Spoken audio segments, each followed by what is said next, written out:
More now of our conversation with Thomas Ricks, who as a reporter covered military affairs for many years and was part of two teams that won Pulitzer Prizes for their coverage. He still reviews military books for the New York Times, and he talked with us about some issues very much in the news. We saw recently the drone attack by Ukraine on Russian aircraft. An ingenious operation by all accounts.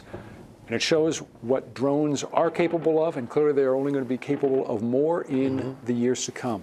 What impact will drone warfare have on surface warships like the ones produced at Bath Iron Works? Surface warships are going to be more vulnerable, but it's still, the oceans are pretty big places, and it's kind of hard to find things.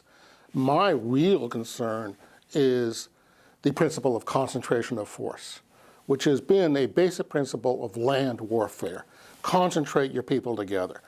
And that's going to be made obsolete by drones and by persistent surveillance, 24-hour surveillance between drones and satellites. Military drones can detect electronic emissions, a capability that is already changing warfare.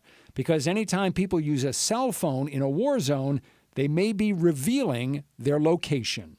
American soldiers are going to have to operate very differently. Those, iconic command and control centers you see with 1 million telephones bristling with antennas, that is going to be just a big kick-me sign on the future battlefield.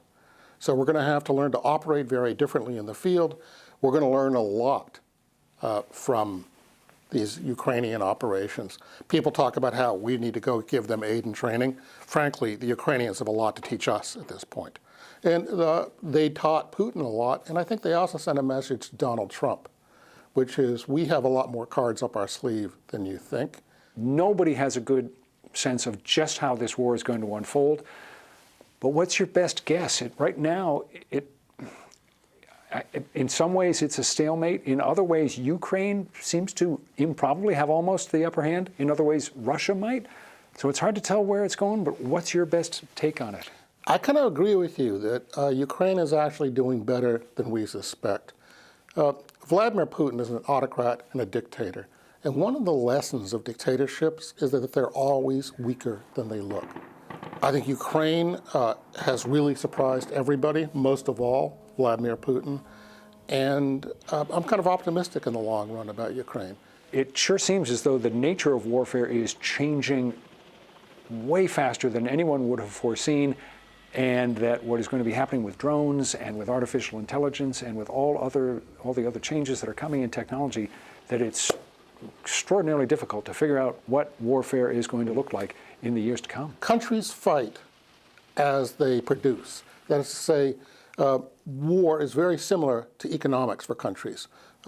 When horses were the main part of the economy, Genghis Khan and the Mongols ruled the world. The country that develops thinking weapons that learn while they're in flight and make corrections to themselves are going to beat any country that tries to put a human being in an aircraft and go out there and fight. The Trump administration has been making dramatic changes, a dramatic break from the past in terms of America's relations with its allies, in terms of the makeup of generals and admirals in the Pentagon, in terms of the general approach towards putting together our defenses.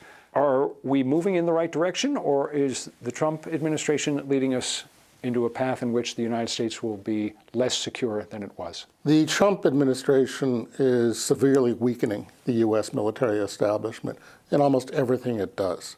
If I were the Chinese, if I were Vladimir Putin, if I were Iran, I would take great comfort in how they are undermining the U.S. military right now. They're not serious about military effectiveness.